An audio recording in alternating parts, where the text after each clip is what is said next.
Welcome, Bronco Nation, to my Boise State Alumni in the NFL stat recap for Week 13.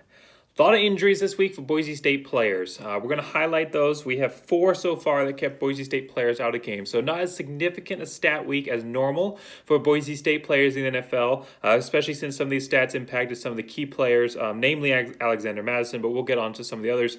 But a couple of the other players played through injury and still had significant impacts for their teams. And then there were still some significant stats that we'll talk about that as we go through this video. Shouldn't be too long running through the list of players here. So, especially since so many players out with injury. So, first injury we've got here is running back Alexander Madison. Not a significant injury. He had an appendicitis, or he had an appendix removed. So, before he could have an appendicitis.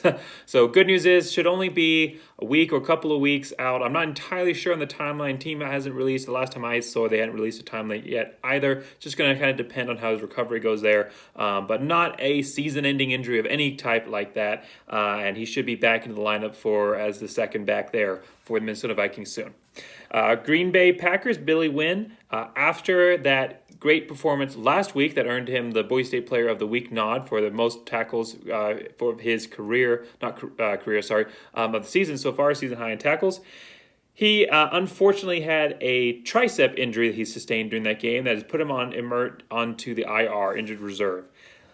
They don't expect it to be season-ending. He should be back in about 3 games. They're saying he'll miss at least 3 games, and he should be back before the season's over, or the postseason at least. So, should be back, but he was out this week.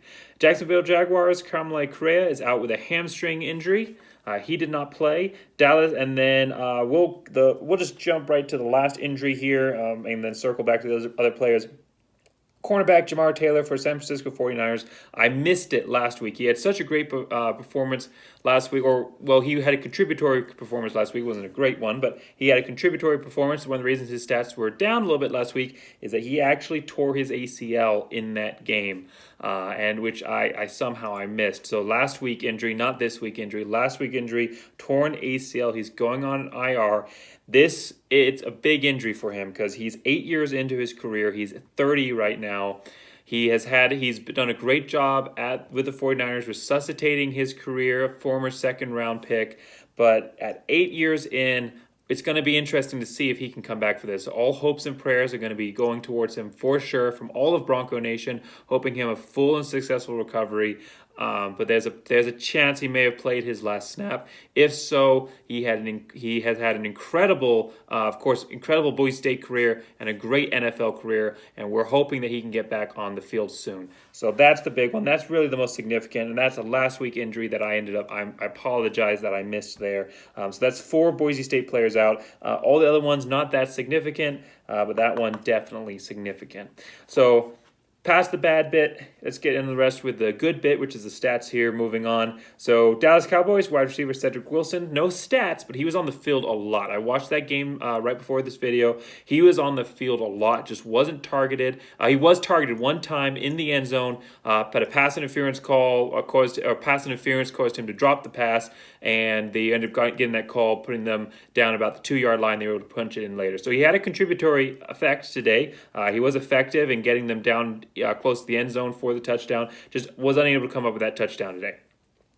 Defensive end, Tyron Crawford, no stats, and DeMarcus Lawrence, only 1 tackle. So low stats overall for some of the bigger players former Boise State alumni there. Linebacker Leighton Vander Esch, he had 5 tackles, so again, lower performance there. The big performance, surprise performance, was safety Darian Thompson filling in because of injury, so in this case impacting positively for Boise State players, former Boise State players. Darian Thompson filling in as the starting safety there for Dallas, and he had a great game. 7 tackles, 1 pass deflected,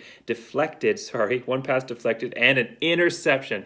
Great interception, nose of the ball, running forward, was in the right place at the right time when the pass deflected down. Great diving catch, getting down there, covering it up, getting underneath it and getting the ball up and running for a few yards before getting taken down. That is only his 2nd career interception, so great job for him. First career interception since 2017 with the Giants. This was the last time that he had an interception. So great job by Darian Thompson. Love to see it. He is going to be our Boise State Player of the Week overall. Great job for Darian Thompson today.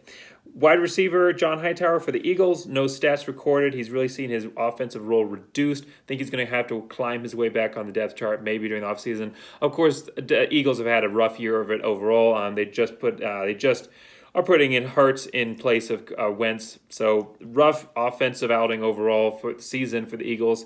Perhaps not as much his fault there. They're going to, when the offense is struggling, they're going to rely on their primary receivers, which he was never a primary receiver anyway. He is buried a bit on the depth chart right now, so he's going to need a little bit of an offseason to climb back up to it, but he has the potential. However, no stats this week.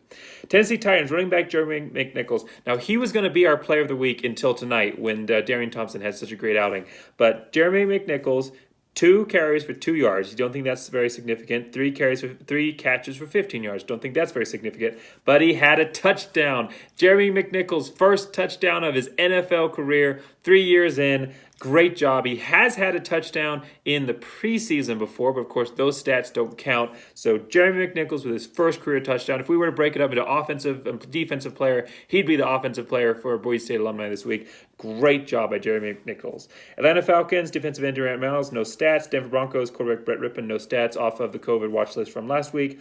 San Francisco 49ers, we've already covered that with Jamar Taylor. Arizona Cardinals, linebacker Tanner Vallejo, no stats. As far as our offensive linemen in the NFL currently, Ezra Cleveland battled through an injury. He had an ankle injury suffered last week, I believe it was, but he was fine. He played today, but this weekend, and he was starting for Vikings. Offensive tackle Charles Leno, he was battling through a toe injury, but he also played this weekend against the Bears. And center Matt Paradis was also starting there as center for the Panthers. So great job overall for the Boise State players, especially considering that so many of them were out with injury, but a couple of great performances by Darian Thompson and by Jeremy McNichols overall. Hopefully the Boise State players can soon be getting back into the NFL lineups the next week or couple of weeks here as they come back struggling off of the injured reserve list or their injury status. But as we're coming to the end of the season here, it'd be great to see some Boise State players put up some more impressive stats here towards the end and really give us a great send-off going into the postseason.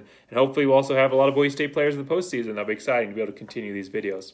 All right, thank you so much for watching. If you wanted to root on Boise State players, both in college right now, which of course is the primary for Boise State, but also any former Boise State players, the NFL, along with over 8,000 other Boise State players, Boise State fans.